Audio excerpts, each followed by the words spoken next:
This is how the birth of Jesus Christ came about. When his mother Mary was betrothed to Joseph, but before they lived together, she was found with child through the Holy Spirit. Joseph, her husband, since he was a righteous man, yet unwilling to expose her to shame, decided to divorce her quietly. Such was his intention when, behold, the angel of the Lord appeared to him in a dream and said, "Joseph, son of David, do not be afraid to take Mary your wife into your home.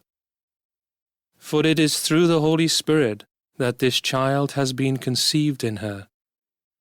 She will bear a son, and you are to name him Jesus, because he will save his people from their sins."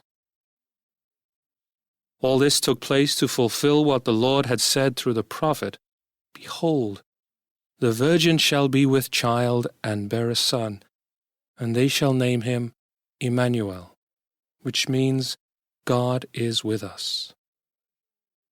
When Joseph awoke, he did as the angel of the Lord had commanded him, and took his wife into his home.